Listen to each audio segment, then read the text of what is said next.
Ma fille de 5 ans est rentrée de la crèche un jour et s'est agenouillée devant moi, me suppliant de ne pas la renvoyer là-bas. Elle sanglotait et secouait la tête, refusant de me dire pourquoi elle ne voulait plus y aller.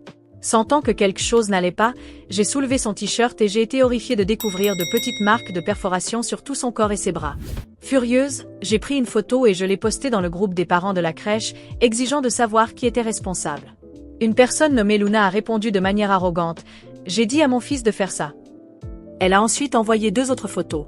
L'une était une photo de son mariage avec mon mari. L'autre était une photo de moi, ma fille et mon mari. Sale briseuse de ménage. Tu as eu l'audace de voler mon mari et d'avoir un enfant illégitime. C'est un miracle que je n'ai pas fait frapper cette gamine à mort par mon fils. Le groupe des parents a explosé en insultes dirigées contre moi et ma fille. Même la maîtresse a mentionné Luna et a dit « Mason s'est bien comporté aujourd'hui. Je lui donnerai une étoile dorée demain. » Luna a envoyé un emoji suffisant et m'a provoqué directement. « Si tu es en colère, viens me trouver. Mon fils et moi sommes encore à la crèche. » En me dirigeant vers la crèche avec ma fille, j'ai envoyé un message à l'équipe juridique de mon entreprise. Préparer un accord de divorce selon le contrat prénuptial. Je veux que David parte sans rien. De plus, ma fille a été agressée à la crèche. Amenez une équipe immédiatement. Je veux qu'il paie cher. Comment David, un parasite, a-t-il osé entretenir une maîtresse et un enfant en secret? Quand nous sommes arrivés à la crèche, la première personne que j'ai vue était Luna, debout à l'extérieur, entourée d'autres parents de la classe. Luna, tu es vraiment unique. Si ce n'était pas pour tout ça, nous n'aurions jamais su que ton mari est le PDG du groupe Martin, n'est-ce pas? Exactement. Pas étonnant que j'ai pensé que tu avais une telle aura élégante dès le moment où je t'ai vue. C'est cette grâce de classe élevée qui vient avec la richesse. Nous sommes toutes ici pour te soutenir aujourd'hui. Nous sommes de vraies mères, et nous ne pouvons pas laisser une briseuse de ménage de basse classe t'intimider. N'est-ce pas? Qu'est-ce qui pourrait bien venir de la fille d'une briseuse de ménage? Mason est vraiment l'héritier du groupe Martin. Il défend déjà les gens à un si jeune âge. Même la maîtresse flattait Luna. Luna, faites-moi savoir quels sont les aliments préférés de Mason, et nous ajusterons le menu de la crèche pour répondre à ses goûts à partir de maintenant. Luna se délectait des compliments. David vivait aux dépens de ma famille depuis des années, sans rien faire. Pour lui donner une certaine responsabilité, je lui avais confié la gestion de la plus petite filiale du groupe Martin. Je n'aurais jamais imaginé que cela deviendrait une source de fierté et d'admiration pour Luna. Dès qu'ils m'ont vu, les parents qui l'avaient flatté quelques instants plus tôt ont immédiatement froncé les sourcils et m'ont regardé avec dégoût, comme si j'étais quelque chose de sale et répugnant. La maîtresse s'est approchée de moi, le visage froid, et m'a dit « Mademoiselle Walker, j'ai été chargée par la directrice de vous informer qu'Emily est expulsée avec effet immédiat. » Je l'ai fixée et j'ai demandé froidement « Ma fille a été attaquée. Au lieu de lui rendre justice, vous l'expulsez ?» La maîtresse a répondu avec indifférence « C'est une crèche d'élite. Les enfants qui viennent ici sont tous issus de familles riches ou nobles.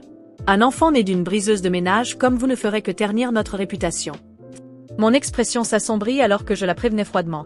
Je vous suggère d'enquêter sur qui est vraiment la briseuse de ménage et l'enfant illégitime avant de parler.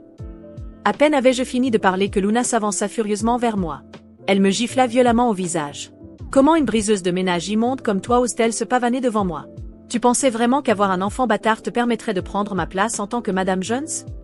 La gifle soudaine m'a laissé abasourdi. Les autres parents ont commencé à se moquer de moi, en pointant du doigt. Tu as l'air décente, alors pourquoi te rabaisser à être une maîtresse et avoir un enfant? Les maîtresses sont la honte de toutes les femmes, et leurs enfants sont encore pires. Les insultes et accusations ont attiré plus de curieux, qui ont commencé à me pointer du doigt. Certains ont même sorti leur téléphone pour prendre des photos et des vidéos, et m'ont craché dessus. J'ai enlevé mon manteau d'1 million de dollars et je l'ai jeté à la poubelle. Puis je me suis tournée pour faire face à Luna directement. D'abord, tu as ordonné à ton fils d'intimider ma fille, et maintenant tu me frappes en public? Qui t'a donné l'audace d'agir de manière aussi illégale? Luna a répondu avec arrogance. Il est juste qu'une épouse gifle une maîtresse. En plus, je suis l'épouse du PDG du Martin Group. Battre toi et ta fille immonde n'est rien. Je pourrais même vous ôter la vie, et ça n'aurait aucune importance. Les autres parents sont intervenus. Si tu n'avais pas été une maîtresse, Luna ne t'aurait pas agressé. Tu as provoqué cela toi-même. Tu n'es qu'une maîtresse immonde. Au lieu de garder la tête basse, tu es là à nous provoquer. Recevoir une gifle est le minimum que tu mérites. Oui, tu aimes être une traînée, n'est-ce pas? Pour qui fais-tu semblant d'être la victime innocente? Nous ne sommes pas comme ces hommes aveuglés par le désir. Même les curieux se sont joints aux insultes. Chaque insulte était plus cruelle que la précédente, et cela ne faisait qu'encourager Luna. Elle a regardé ma voiture derrière moi, les yeux brûlants de colère. Sale femme. Dépensant l'argent de mon mari comme si de rien n'était. Comment oses-tu conduire une Rolls-Royce? Une maîtresse bon marché comme toi ne mérite pas cette voiture. Je déteste les maîtresses plus que tout. Toute maîtresse sur cette terre devrait mourir. En parlant, elle a sorti une clé et a gravé de grandes lettres sur la surface de ma voiture. Les maîtresses doivent mourir. J'ai regardé les mots cinglants et j'ai dit froidement. Bientôt, tu réaliseras à quel point ces mots sont ironiques. En entendant cela, Luna est devenue furieuse. Sale femme. Vivant de l'argent de mon mari et agissant comme une grande dame. Aujourd'hui, je vais m'assurer que tu rendes chaque centime que tu as pris de lui. Elle a ramassé une brique sur le trottoir et a commencé à écraser ma voiture de toutes ses forces. Elle n'a rien épargné. Les fenêtres, les phares, le capot, tout a été attaqué. En voyant cela, les autres parents se sont animés. Ils ont pris tout ce qu'ils trouvaient et se sont joints à la destruction, attaquant ma voiture avec enthousiasme. Après avoir brisé les fenêtres, ils sont montés à l'intérieur, déchirant les sièges et détruisant l'intérieur. La voiture de luxe, autrefois impeccable, est rapidement devenue un tas de ferraille. À ce moment-là, l'une des femmes a ouvert le coffre et a poussé un cri de surprise. « Regardez, il y a plein de choses chères cachées ici. » Luna s'est approchée nonchalamment, prenant un tableau et se moquant. Une femme qui gagne sa vie en se vendant collectionne de l'art, essayant de paraître toute cultivée. C'est une insulte pour une ordure comme toi de posséder quelque chose comme ça. Quelqu'un comme toi ne mérite que des ordures. Pendant que je regardais Luna et les autres parents réduire ma voiture en morceaux, je sentis un mélange de rage et de détermination se former en moi. Mais au lieu de crier, de discuter ou de pleurer, je restais simplement silencieuse, le visage impassible. Mes yeux froids se fixèrent sur Luna et le groupe qui l'entourait. Ils ne savaient pas encore, mais leur arrogance et leur agressivité venaient de réveiller quelque chose qu'ils ne pourraient jamais contrôler. Dès que Luna finit de rayer la voiture et que tous riaient et se vantaient de ce qu'il avait fait, j'aperçus l'un des avocats de mon entreprise arriver sur les lieux. Il me lança un regard inquiet, mais je fis un léger signe de tête. L'avocat s'approcha de moi et me remit discrètement une liasse de documents. Luna, voyant le mouvement, s'approcha avec un sourire de supériorité. « Tu as déjà un avocat ici ?» se moqua-t-elle, tandis que les autres parents ricanaient. « Tu pensais pouvoir me poursuivre en justice et t'en sortir ?» Je ne répondis pas. Je pris simplement les documents et marchai jusqu'à Luna, lui tendant les feuilles.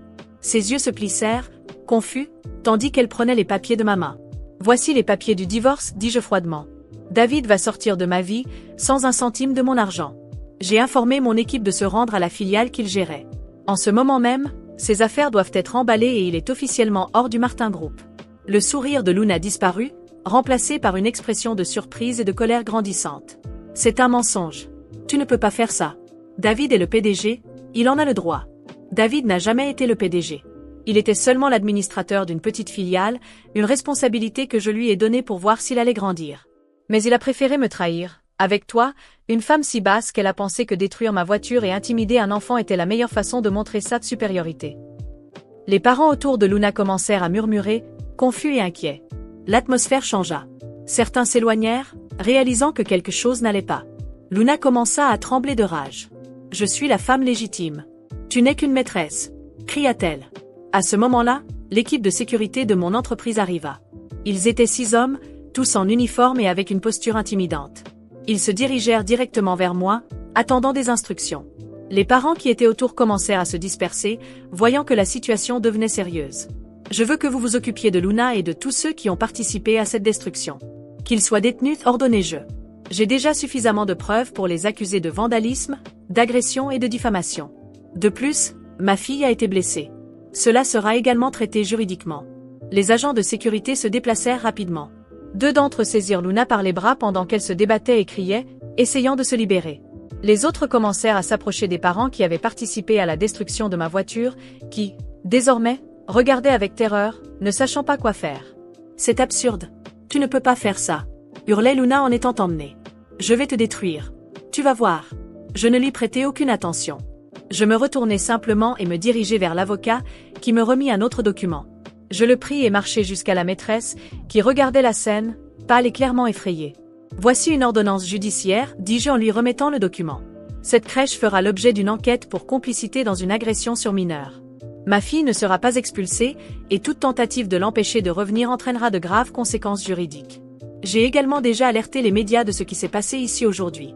Je tiendrai une conférence de presse pour m'assurer que tout le monde sache exactement ce qui s'est passé, avec des noms et des preuves. » La maîtresse prit le papier, les mains tremblantes, incapable de répondre. Son arrogance s'était complètement dissipée, remplacée par une peur évidente. Elle regarda le document puis moi, visiblement sans mots. Luna fut emmenée dans la voiture de police que mon équipe avait appelée. Elle criait encore, essayant de justifier ses actions, disant que j'étais une briseuse de ménage. Mais maintenant, personne ne semblait plus l'écouter. Les autres parents furent également emmenés, un à un, tous visiblement regrettant ce qu'il avait fait. J'en vis certains pleurer, implorant d'être relâchés. Mais c'était trop tard. Ils avaient choisi de suivre Luna, et maintenant ils feraient face aux conséquences. À la fin de tout cela, je regardais ma fille, qui observait la scène en silence. Je m'agenouillais près d'elle, la serrant tendrement dans mes bras. « Personne ne te fera plus jamais de mal, ma chérie. Je te le promets, chuchotai-je. » Elle hocha la tête, les yeux encore remplis de larmes, mais il y avait une lueur d'espoir dedans. Je pris sa main et la conduisis loin de la scène. En partant, les regards des curieux n'étaient plus de mépris, mais d'étonnement et même de peur. Ils avaient vu ce qui arrive quand on s'en prend à quelqu'un qu'il ne faut pas. Je n'étais pas une simple femme. J'étais la directrice du Martin Group, et personne, absolument personne, ne s'en sortait impunément après m'avoir défié ou blessé ma fille. C'était le début d'une nouvelle phase, une où je ferais tout pour protéger ceux que j'aime, en même temps, garantir que ceux qui tenteraient de me détruire feraient face à la justice, sans aucune pitié. Dès que j'ai terminé de régler la situation à la crèche et que j'ai garanti que tous les responsables seraient emmenés par la police, je savais que la justice légale seule ne suffirait pas. Les gens devaient savoir de quoi ces personnes étaient capables, en particulier l'institution qui avait l'obligation de protéger et d'éduquer les enfants. J'ai pris mon téléphone et j'ai fait une publication détaillée sur toutes mes plateformes de réseaux sociaux. Dans la publication, j'ai décrit chaque moment de la souffrance de ma fille, depuis le harcèlement jusqu'aux blessures que j'ai découvertes sur son corps.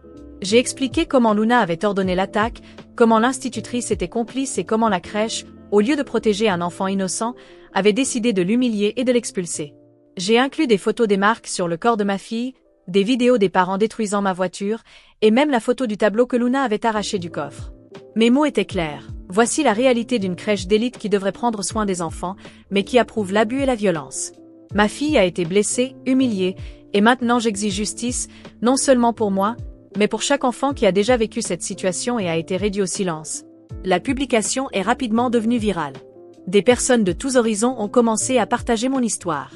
Le nom de la crèche était sur toutes les unes des journaux. L'Instagram de la crèche a été inondé de commentaires et de critiques de parents indignés, exigeant des réponses, tandis que l'administration tentait désespérément de contrôler les dégâts. En quelques jours, le profil officiel de la crèche a été désactivé, incapable de gérer le volume d'accusations et de pression. Les quelques parents qui étaient encore inscrits ont également commencé à retirer leurs enfants, craignant ce qui pourrait se passer dans un endroit où l'abus était traité avec indifférence. Avant même que l'affaire n'arrive au tribunal, la crèche a dû fermer ses portes. Aucun parent sain d'esprit ne voulait garder ses enfants dans une institution aussi toxique. L'endroit a été encerclé par des journalistes, et le scandale n'a fait que s'intensifier. J'ai été sollicité par plusieurs chaînes de télévision pour donner des interviews, et j'ai raconté l'histoire du début à la fin, sans oublier d'exposer la participation de Luna, de l'institutrice, et même de mon ex-mari David. Le processus juridique a suivi son cours, et au tribunal, Luna et l'institutrice n'ont eu aucune échappatoire. Avec toutes les preuves présentées, les vidéos, les témoins qui avaient été intimidés pour témoigner en ma faveur, et l'aveu arrogant de Luna qu'elle avait incité son fils à attaquer ma fille, toutes deux ont été reconnues coupables. Elles ont été condamnées à des peines de prison pour agression et complicité de maltraitance sur mineurs, ainsi que pour diffamation et vandalisme. De plus, l'amende qu'elles ont dû payer était extrêmement élevée. J'ai fait en sorte que chaque centime soit réinvesti dans l'avenir de ma fille. Tout cet argent sale qu'ils ont essayé d'utiliser contre moi était désormais destiné à ses soins et à son éducation, afin de garantir que rien ni personne ne pourrait plus jamais la blesser. L'expression de Luna lorsqu'elle a entendu le montant de l'amende était inestimable, tout l'argent dont elle se vantait d'avoir reçu de mon ex-mari serait utilisé pour réparer les dégâts qu'elle avait elle-même causés. Quant à David, le divorce a finalement été officialisé. J'ai prouvé, sans l'ombre d'un doute, que la véritable maîtresse dans cette histoire n'était pas moi, mais Luna. David a essayé d'argumenter, de me manipuler, en disant qu'il avait été trompé, mais je n'avais plus la patience d'écouter des mensonges. Il est parti sans rien, comme il le méritait, sans aucune possibilité de reprendre le petit pouvoir qu'il avait dans mon entreprise. La dernière fois que j'ai entendu parler de lui, il vivait de faveur, sans emploi, tout en essayant d'éviter les créanciers. Au final, je n'ai pas seulement lavé mon nom et assuré que justice soit faite, j'ai montré que personne ne peut intimider, blesser ou mépriser quelqu'un impunément, en particulier ma fille.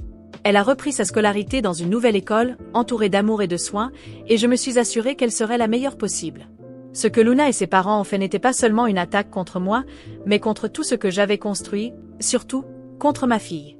Ils ont essayé de nous détruire, mais ils ne m'ont donné que plus de force pour me battre. Et chacune de ces personnes a payé cher pour avoir sous-estimé la force d'une mère déterminée à protéger ceux qu'elle aime.